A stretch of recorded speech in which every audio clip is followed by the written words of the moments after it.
নমস্কার, কেমন আছো সবাই? আশা করছি সকলে খুব ভালো আছো, সুস্থ আছো আর সাবধানে আছো। তোমাদের আশীর্বাদ ভালোবাসাতে আমিও বেশ ভালো আছি। অঙ্কিতাস ব্লগের আরও একটি নতুন ব্লগে তোমাদের সকলকে জানাই অনেক অনেক স্বাগত। শীতের আরও একটি নতুন দিনের অনেক অনেক শুভেচ্ছা। সকালবেলা দেখতেই পারলে ঘুম থেকে উঠে আগে রান্নাঘরটা পরিষ্কার করে নিয়েছিলাম, তারপরে চলে গেছিলাম উঠোন ঝাড় দিতে। উঠোন ঝাড় দিয়ে চা খেয়ে নিয়েছি, বাসি নাইটিও চেঞ্জ করে নিয়েছিলাম, তারপরে ঘরগুলো ঝাড় দিয়ে নিয়েছি। আর এখন যে বাসনগুলো মাজছি সেগুলো হচ্ছে কাল রাতের।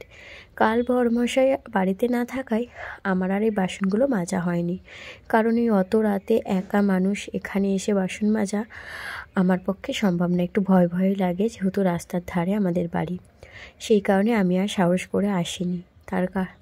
আর কাকা শ্বশুর তো খাওয়া দাওয়া সেরেই আগে নিজের মতো করে নিজের ঘরে চলে যায়, তো সেই কারণেই আর আসা হয়নি বাসন মাজতে। তো সকালবেলা চায়ের বাসনটুকু মেজে নিয়ে কাকা শ্বশুরকে চা করে দিয়েছিলাম, করে খাওয়া দাওয়া করেই চলে এসেছি বাসনগুলো মাজতে। এখন এই এঁঠো বাসনগুলো মেজে জামা কাপড়গুলো কেচে নেব।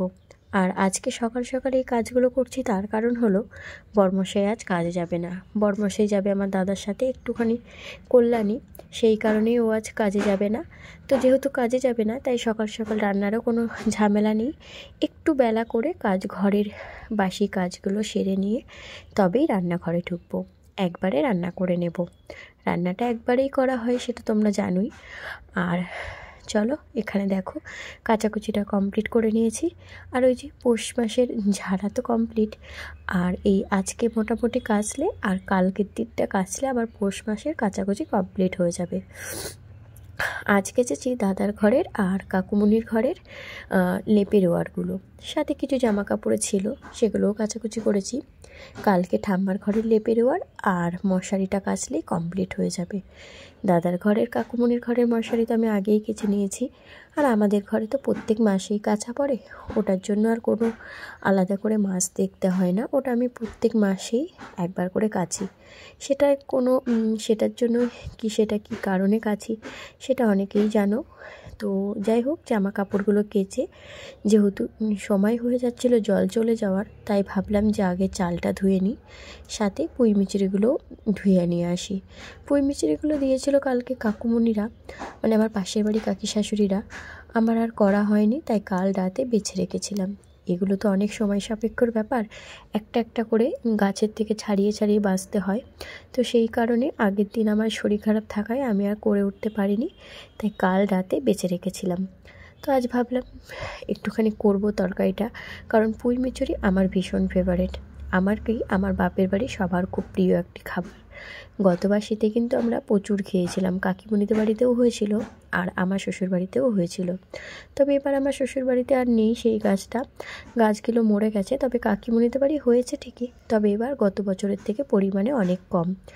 তো কাঁচা পাকা মিলিয়েই কাকিমণি দিয়ে গেছিলো, যেহেতু আমি ভালোবাসি তাই আমার ওই কাকা শ্বশুর আমার জন্য কিছুটা পেরে রেখে দিয়েছিল। তো সেটা দিয়ে যাওয়াতে আমি কালকে বেছে রেখেছিলাম।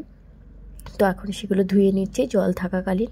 আমার তো মোটামুটি কাচাকুচি হয়ে গেছে, তাই এখন যেটুকু জল লাগবে সেটুকু হচ্ছেই ধোয়াধুয়ি, আর এক গামলা ভরে থাকলেই হবে, যেটা আমি রান্নার শেষে বাসন মাজতে পারবো। রান্নার শেষ বলতে না, রান্না করতে করতেই কিছু বাসন তো মেজে ফেলি, সেই তখনই মাজতে পারবো, না হলে আমাকে সেই 12টা পর্যন্ত ওয়েট করতে হবে। সেই কারণেই। আর এখানে ওই যে বরমশাই এনেছে নতুন আলুতে তো থাকে অনেক মানে বালি বালি থাকে, সেই কারণেই আলুগুলোও নিয়ে এসেছিলাম। যে কটা প্রয়োজন সে কটা এখান থেকে ধুয়ে নিয়ে যাচ্ছি ভালো করে, না হলে এই সারা ঘর বালি বালি হয়ে যাবে, খাবার দাবারেও বালি বালি চলে যাবে। সেই কারণেই রান্নাঘরে এই আলুগুলো আমি ঢেলেও রাখি না কোনো পাত্রে, ব্যাগের মধ্যেই আছে, যখন যতটুকু প্রয়োজন নিয়ে ধুয়ে রান্না করি। আর একবারে যদি ধুয়ে পরিষ্কার করে রাখা হয়, অনেক সময় কি হয়, রোদ্রে শুকিয়ে রাখলেও অনেক সময় আলুতে পচ ধরে। আর আমাদের যেহেতু এক পাল্লা করে মানে 5 কিলো করে আলু আনা হয়, তো পুরোটাই যদি আমি একবারে ধুয়ে রেখে দিই তো অনেক সময় একটা দুটো পচেও যেতে পারে। সেই কারণেই আমি ঠিক করেছি যখন যতটুকু প্রয়োজন তখনই ততটুকুই ধুয়ে নেব। কলপারে নিয়ে এসে ধুয়ে নিয়ে গেলেই হয়ে যাবে। তো ওখানে ধোয়াধুয়ি কমপ্লিট করে ঠাকুরের বাসনটা মেজে নিয়েছিলাম। তো তারপরে এসেছিলাম এখানে ঠাম্মাকে বাথরুমে নিয়ে যাওয়ার জন্য। ঠাম্মার বাথরুমে গিয়ে একটু মুখ টুকও ধুয়ে আসলো। এখন প্রায় 9টার কাছে বাজে। দেখতেই পাচ্ছ জামা কাপড়গুলো মেলে দিয়েছি। এখন ঠাম্মাকে ওষুধ দিয়ে তারপরে দেবো একটু চা।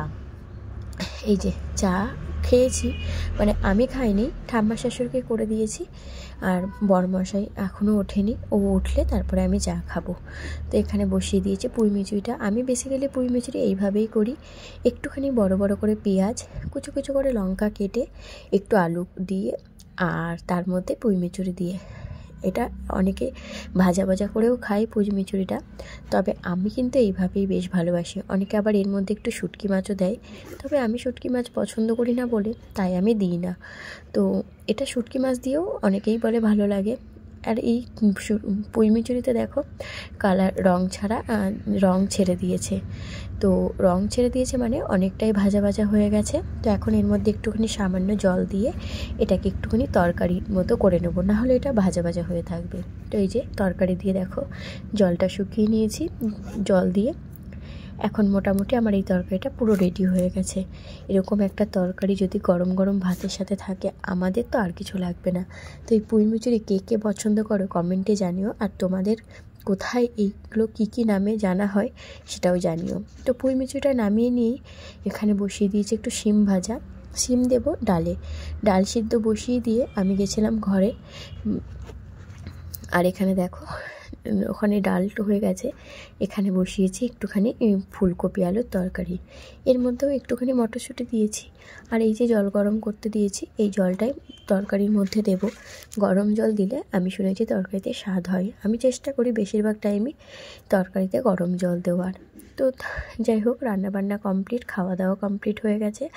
রান্নাঘর পরিষ্কার করতে করতে ভাবলাম চলো ওই যে ন্যাতাটা দিয়ে রান্নাঘর পরিষ্কার করছিলাম ওটা দিয়েই একটু রান্নাঘরের দরজাটা পরিষ্কার করে নিলাম। আমি বিয়ের পর থেকে এসে থেকে এটা ওটা পরিষ্কার করছি, তবে এই ঘরের বাকি ঘরের দরজা জানলাগুলো আমার সেইভাবে পরিষ্কার করা হয় না। প্রায় দিনই ভাবি একটা একটা করে করব, তবে হয়ে আর ওঠে না। তো আমার ঘরেগুলো তো দেখেছো করেছি পুজোর মধ্যে, তারপরে পুজোর পরেও একবার করেছি। আমি এসে থেকে এগুলো যথেষ্ট নোংরার মধ্যে দেখছি। জানি না আগে যারা থাকতো তারা পরিষ্কার করেছে কিনা, তবে আমি এসে থেকে এগুলো নোংরা দেখেছি। তো সেই কারণেই আজকে হাতে একটু সময় নিয়েই কাজটি করে ফেললাম। খুব বেশি সময় লাগলো না, কিন্তু ভাবছি যে এরকমভাবেই একটা একটা করে সব ঘরের জানলা দরজাগুলো পরিষ্কার করব। পরিষ্কার পরিচ্ছন্ন থাকলে কি সুন্দরই না লাগে না দেখতে, তবে একা হাতে তো সব একবারে করে উঠতে পারি না। তো আর একজন হেল্পিং হ্যান্ড যদি আসে তাড়াতাড়ি আমার খুব সুবিধা হবে। তো যাই হোক, ওখানে পরিষ্কার করে চলে এসেছি বাসন নিয়ে। চলো ঝটপট করে আগে বাসনগুলো মেজে নিই, বেশ খানিকটা বাসন হয়েছে। এই যে বাসন মাজা কমপ্লিট, এখন যাব ঘর মুছে স্নান করতে। চলো, স্নান ধান সব কমপ্লিট হয়ে গেছে, এখন পুজো দেওয়াও হয়ে গেছে। এখন তোমাদেরকে দেখায় আমার কাকি শাশুড়ির পুজো দেওয়া। এই যে কাকি শাশুড়িদের বাগান, কি ভালোই না লাগে না? জেঠি দিয়ে মা দিয়ে ঠাম্মা দিয়ে দিলাম, আমি আর দিলাম না।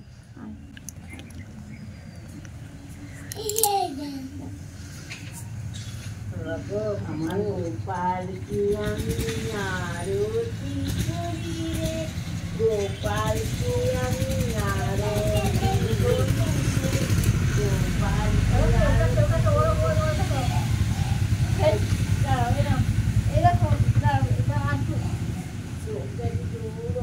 এইবার আস্তে আছে।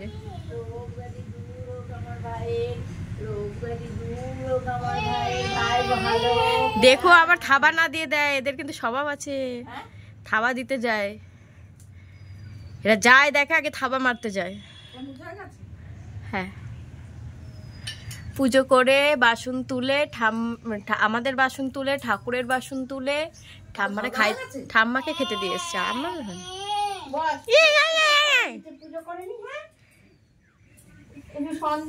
জানলা দিয়ে দেখছিলাম বলে কাকিমণি বলল ঘরে এসে দেখো। তাই ভাবলাম যে চলো তোমাদেরকেও একটু দেখাই। এই যে আমার কাকিমণিদের বাড়ি ঢুকে গেছি। এখন কাকিমণি বই পড়ছে, চলো দেখি কেমনভাবে বই পড়ছে। ভিগুমণি নাম রাখে জগতে হরি পঞ্চমুখে রাম নাম গান্তি পড়ি কুণ্ডকিছি নাম রাখে বলি সদাচারী প্রহ্লাদ রাখেও না নৃসিংহ মুরারি বশিষ্ঠ রাখেও না মণি মনোহার পিছাবাসে নাম রাখে নবজলধন সংবর্ধক নাম রাখে গোবর্ধনধারী পানিপতি নাম রাখে যত ব্রজ নারী অজিত সুদান গদাধার নাম রাখে যমরজ মহাযোদ্ধা নাম রাখে ভীম দয়ানিধি নাম রাখে দায়িত্ব সকল বৃন্দাবন চন্দ্র নাম রাখে বৃন্দাদিতি বিরাজয় যমুনারপতি বাণীপতি নাম রাখে গুরু বৃহস্পতি লক্ষ্মীপতি নাম রাখে সুমন্ত সারথী সন্দীপনী পরেশার নাম রাখে তিলকের স্বামী পদ্মজনী নাম রাখে অনাদি রাজি নট নারায়ণ নাম রাখে সম্পাদি হরে কৃষ্ণ নাম রাখে প্রিয় বলরাম রবিচা রাখে নাম দুর্বদল স্বামী। কাকিমণির বই পড়াটা আমার কিন্তু বেশ ভালো লেগেছে, খুব সুন্দর করে পড়ছিল। আর আমার এরকম বই পড়া বেশ ভালো লাগে, আমিও পড়তাম। আমার বাড়িতে তো গীতা ছিল, আর এই বাড়িতেও আছে, তবে এই বাড়িতে গীতা পড়ার সময় হয়ে ওঠে না এখন আর। আর আমার বাপের বাড়িতে আমি প্রত্যেক পূর্ণিমা মানে প্রত্যেক বৃহস্পতিবারে লক্ষ্মী পাঁচালি পড়তাম, বেশ ভালো লাগে এগুলো পড়তে।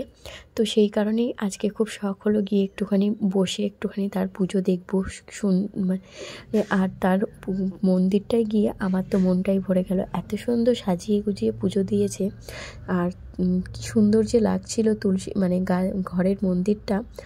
তো যাই হোক, এখানে এনেছে প্রসাদ, ওনাকে বলাই আছে প্রত্যেক বৃহস্পতিবারে ওনার হাতে চাল মাখা যেন আমাকে দিয়ে যায়, তো সেই কারণেই দিতে এসেছিলো। তো চলো, বিকেল হয়ে গেছে, একটুখানি শুয়েছিলাম, হঠাৎ মা এসে ডাকছে। সকাল থেকেই জানতাম যে আজকে মা আসবে, তো মা একটু তাড়াতাড়ি এসছে, কারণ আবার ফিরে যাবে, বাড়িতে জেঠুমনি আছে, তো দাদাও আসবে একটু পরে। মা একা আগে এসছে। তোমাদেরকে আগেই সকালের দিকেই বলেছিলাম যে আমার বড়মশাই দাদাকে নিয়ে একটা জায়গায় যাবে, ওরা গেছে কল্যাণী। দাদার আজকে একটা পরীক্ষা আছে। পরীক্ষা বলতে আমার দাদা তো ড্রাইভার, তো ওর একটা হেভি লাইসেন্সের দরকার ছিল বড় গাড়ি চালানোর জন্য, সেটাই করতে দিয়েছে।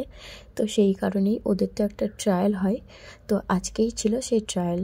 তো ওরা দুজন মিলে গেছে ট্রায়ালে, ওরাও এখানে আসবে। আর এখানে দেখো মা আমার জন্য কত কিছু এনেছে, মিষ্টি, এখানে আছে একটুখানি শাকের তরকারি, আরও দাঁড়াও দেখাচ্ছি, যেটা আজকে যে কারণে মার আসার, মা বানিয়েছিল একটু পাটিসাপটা, যেটা দিতে এসছে। এই কারণেই মায়ের আজকে আমার বাড়িতে আসা। তো মা এইসব জিনিস যেহেতু আমি ভালোবাসি, তো সেটা আমাদের বাড়িতে হয়েছে, আর আমাকে দেবে না এটা হতে পারে না। তো বললাম যে ঠান্ডা পড়েছে, তুমি একটু লেপের মধ্যে। এই যে আমার জামাইটাকে নিয়েছে, মানে যদি পাস করে তাহলে তো শয়তানি বুদ্ধি শুরু করবে, আর যদি ফেল করে। কোথায় গেছিলিস আজকে? কোথায় গেছিলিস? কল্যাণী কি করতে? কিসের? পাস করছিস? কত খুশি বলে।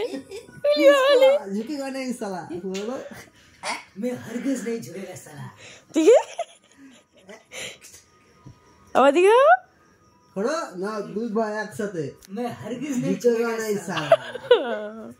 দাদার মুখটা দেখেই বুঝতে পারলা ও কতটা খুশি। তার কারণ হলো, ও যেহেতু পাশ করেছে, আজ গোটা 24টা ছেলে গেছিলো ট্রায়ালে, তার মধ্যে 4 জন পাশ করেছে। সেই 4 জনের মধ্যে আমার দাদা একজন।